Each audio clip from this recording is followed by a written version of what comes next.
Last Sunday, I sang a song I've sung 200 times. My mouth moved.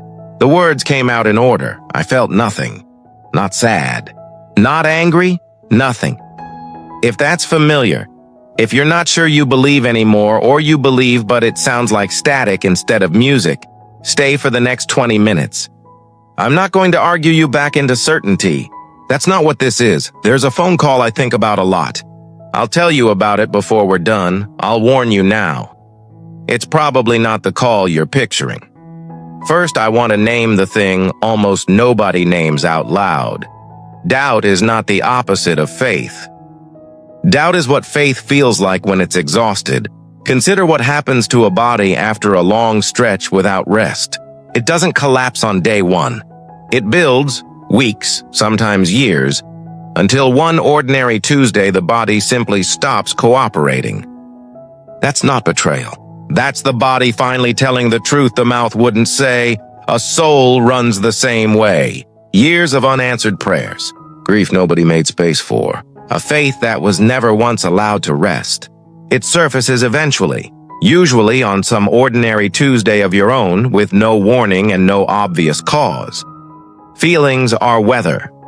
They roll in and roll out and don't tell you much about what's actually true. God is climate. The season underneath doesn't shift just because today is overcast. Here's why that confusion costs us so much. Left unexamined long enough, doubt doesn't usually announce itself and leave. It goes underground instead, into irritability, into quietly skipping the things you used to enjoy, into a low hum of distance from people who love you. That's the real risk of doubt left unnamed. Not that you'll suddenly stop believing, but that you'll slowly build an entire life around a feeling you never once questioned. And I think a lot of us were taught, not in words, but in reactions, that saying doubt out loud is dangerous, like naming it makes it permanent. So we hide it. We keep singing. We keep showing up.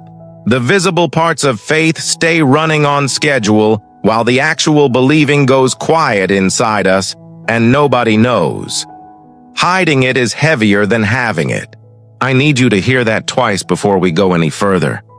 I think of it like carrying a backpack full of rocks through a grocery store, smiling at everyone you pass, never once setting it down because you're worried someone will ask what's in it. By the time you get to your car, you're not just tired from the rocks. You're tired from the smiling. That second kind of tired, the performance on top of the burden, is the part nobody warns you about, and it's usually the part that finally breaks something. Not the doubt itself. The decades of holding it alone while pretending otherwise, and here's the strange part. You can be the one carrying that backpack and still be the first person other people come to with their own doubts. Because secrecy and competence aren't the same thing. You can lead a Bible study and not believe a word of what you're teaching that week. You can pray over someone in a hospital hallway and not be sure your own prayers reach anywhere. None of that makes you a fraud. It just means you're carrying two different jobs at once. Being the calm presence for someone else, and being the person nobody thinks to check on. That call I mentioned, it happened on a night somebody finally stopped hiding the true sentence they'd been carrying. I'll tell you what was said. But first, the Bible already wrote two people exactly like us into its pages, and I want you to meet them before we go any further. Mark, chapter 9, a father at the end of himself. His son has suffered for years. Seizures the text describes as an unclean spirit throwing the boy into fire, into water, trying to destroy him. Years of watching a child suffer with no fix in sight. He brings the boy to Jesus' disciples first, since Jesus isn't there yet. They try to heal him. They can't. Picture that. Hope on a thread for years. And now even the people closest to Jesus fail in front of him. Then Jesus arrives, and the father says one sentence I want you to actually hear. I brought him to your disciples, but they could not heal him. No polished faith language, just exhaustion wearing the shape of a sentence. Jesus answers, if you can believe, all things are possible to him who believes. and the Father doesn't claim unshakable conviction. He cries out something else entirely. Lord, I believe. Help my unbelief. Believes. Doesn't believe. Both, in the same breath, to the face of Jesus. Jesus doesn't send him away to sort his theology out first. He heals the boy right there, doubt and all. The honesty wasn't the obstacle. The honesty was the doorway. That's one man, desperate, bringing both halves of the truth to Jesus directly. There's a second man in the Gospels, one we've turned into an insult, who did the exact same thing, just further along in his grief. Thomas. Doubting Thomas. Like doubt was the worst thing about him, Jesus has just been crucified. Thomas watched the center of his life die in the worst way imaginable. The other disciples come running. Jesus is alive, they've seen him. And Thomas says what most of us would. Unless I see the nail marks in his hands, I will not believe. That's not blasphemy. That's grief refusing to hope for something it can't survive losing twice. 8 days pass. Picture those 8 days. Everyone around him celebrating a resurrection he can't make himself believe, while he sits there feeling like the only honest person in the room. 8 days of doubt with an audience. Then Jesus comes, specifically for Thomas. Not someone sent to argue him into faith. Jesus himself, holding out his hands. Put your finger here. Stop doubting and believe. Thomas doesn't say, I knew it all along. He says, my Lord and my God, the deepest worship line in the whole Gospel of John, spoken by the one man everyone remembers for doubting. Jesus didn't go find the most confident disciple to showcase. He went and found the one who said, I'm not sure, and met him exactly there. Both of these men got close to Jesus by saying the true sentence out loud instead of managing it in private. That phone call I keep mentioning, the reason it changed how I think about doubt, is because of who actually had to say that sentence first. It wasn't who you'd expect. We'll get there. So let's say this plainly, doubt was never the disqualifying thing you were taught it was. What disqualifies you isn't doubt. It's the hiding, the mouthing of words you don't feel and calling it faith while never once saying out loud, I believe, help my unbelief. This reframes who God is in this moment of your life. Not a distant figure waiting for your theology to get sorted before he'll come near. A God who runs toward the honest cry faster than the confident one. He immortalized a desperate father's prayer and a grieving friend's doubt, not as cautionary tales, but as the moments he showed up closest. Think about who Jesus spent the most time with during his ministry. Not the religious leaders who had their certainty perfectly assembled, but the woman who'd been married 5 times, the tax collector everyone despised, the man born blind that the crowd assumed was being punished for something.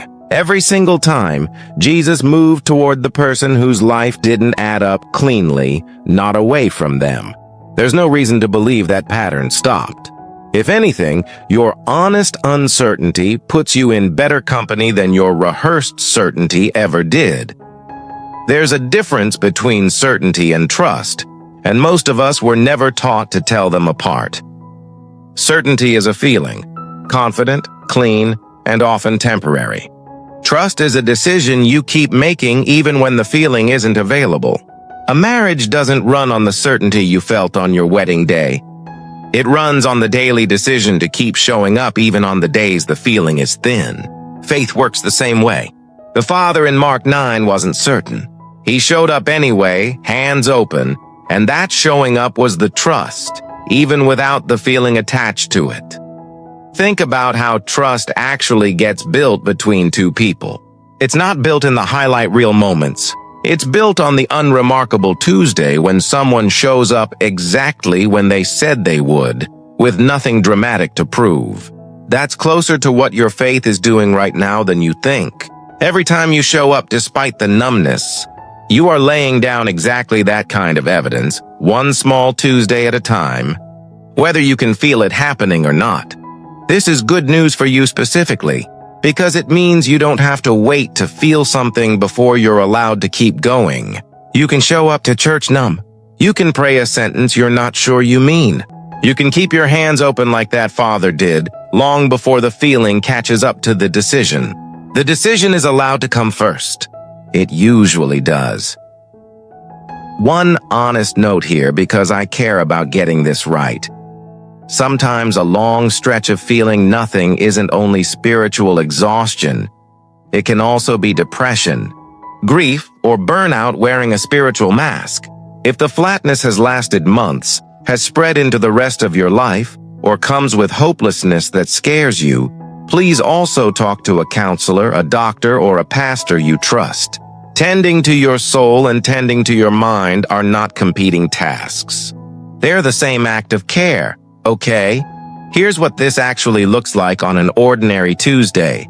Because a moved feeling about an old Bible story doesn't help you much at 11 p.m. when you're staring at the ceiling. And then I promise, the call, stop treating your doubt like a secret that needs managing. Hiding it burns enormous energy. Energy that could go toward actually healing instead of performing wellness for an audience. You don't need to announce it to your whole small group tomorrow. Somewhere, a journal, a prayer, one trusted person, say the true sentence. It costs something to say it. It costs more to keep hiding it. Maybe that looks like texting one friend tonight. I haven't told anyone this, but I don't think I believe right now the way I used to. That's it. You don't need a plan attached to it. The sentence is the whole step.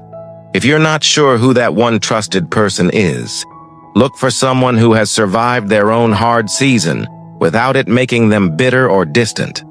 Not the person with the quickest answer, but the person who's comfortable sitting in a room where nothing gets fixed right away. Those people are usually quieter than the confident ones, but they're almost always around if you look for them instead of waiting for them to guess. Don't confuse the absence of feeling with the absence of God. Remember the weather and climate we talked about. A flat day doesn't mean the season changed underneath it. If a Sunday feels empty, that's not a verdict on your faith. It's just today. Let your prayers get shorter and more honest instead of longer and more polished. You don't need eloquence. You need exactly what that father brought. One sentence, both halves of the truth inside it. I believe. Help my unbelief. Nothing needs to be added to make that acceptable. If even that feels like too many words some nights, it's fine to whisper only the second half. Help my unbelief is still a prayer. It might be the most honest one you've ever prayed. And give yourself a far longer timeline than you want to. We live surrounded by instant everything. And somewhere along the way, we started expecting our faith to recover at the speed of a software update. It doesn't work that way. Thomas waited 8 days in a room full of believers before Jesus came for him specifically. The father in Mark 9 had likely carried his ache for years before he said a word to Jesus at all. Healing for a tired faith looks less like surgery and more like physical therapy. Small, repeated, unremarkable motions that don't feel like much on any single day, but slowly rebuild what exhaustion wore down. There will be Sundays that feel exactly the same as the one before it, and that's not proof nothing is happening. Tendons rebuild slower than we want them to, and so does trust. Don't measure your recovery by Sunday morning. Measure it in seasons. Some of the most solid faith you'll ever have is being built right now, in the version of you that feels the least sure of anything. Here's the call. It wasn't someone confessing their doubt to me. It was me on the bathroom floor at 2 a.m. Because that was the only door in the house with a lock, phone screen too bright for my eyes. The dishwasher running through the wall like everything else in the house was fine, and I wasn't. I'd spent that whole week leading worship on Sunday, teaching a Bible study on Wednesday, and saying I'm good just tired to anyone who asked. When the actual sentence underneath all of it was closer to, I don't know if any of this is real, I called a friend, someone older, someone I trusted to have an answer, fully expecting him to talk me back into certainty. I had questions lined up. Arguments almost. I wanted him to fix it the way you'd fix a leak. Find the source, patch it, done. He let me talk for a long time. And when I finally stopped, he didn't argue with a single thing I said. He didn't quote a verse at me either, though I half expected him to. He said, "I don't think you need an answer tonight. I think you need to not be alone in it." Then he just stayed on the phone, not talking much, just there. For almost 40 minutes, mostly quiet, the dishwasher still running, until I could finally put the phone down and sleep. Nothing was resolved that night. No certainty came back. What changed was smaller and I think more important. I stopped pretending to be fine, and I let one person see what was actually going on instead of the version I'd polished for everyone else. It took the better part of a year, small, unremarkable moments, the way physical therapy works, before the feeling itself came back. Not because I argued my way there, because someone sat with me through the weather long enough for me to remember the climate underneath hadn't moved. And looking back now, I think that phone call did more for my faith than every confident sermon I'd ever preached to myself in the mirror. Because it was the first time my faith got to be honest instead of impressive. I still think about the dishwasher running through that wall sometimes, an ordinary, unremarkable sound that happened to be playing in the background of the most honest hour of my faith in years. Nothing about that night looked like a breakthrough from the outside. No one would have made a worship song out of it. But I've come to believe that most real healing looks exactly like that. Quiet, unphotographed, and easy to miss if you're waiting for something more dramatic to qualify. Picture that Sunday morning again. The one I told you about at the start. Mouth moving, words in order, chest still hollow. Now picture singing that same song, chest still just as hollow. Except this time you're not hiding it from a single person in the room, including yourself. That hollow chest, named out loud, is exactly where Jesus meets you. Not after it's fixed, there. I wish I could tell you exactly how long this part lasts for you. I can't. I can only tell you it has an end, even on the days it doesn't feel like it does, and that the waiting itself is not wasted time. It's the very thing being built. You didn't fail your church, your family, or the version of yourself who used to believe easily. You got tired. Tired people don't need a verdict. They need somewhere safe to put the weight down, and someone willing to stay on the phone while they do. If you have a Bible nearby, read Mark 9:14 through 29 tonight. Not to study it, just to sit with that father for a while. Notice that nobody in that story asked him to feel certain before Jesus would act. And if there's a Tuesday at 11 p.m. version of someone you love, someone saying, "I'm good, just tired," when they mean something else entirely, this might be the video you send them instead of the lecture you've been holding back.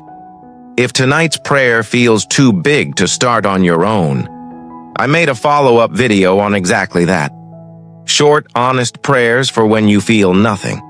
It's linked right here, wherever you're watching this from, a couch, a car, a bathroom floor of your own.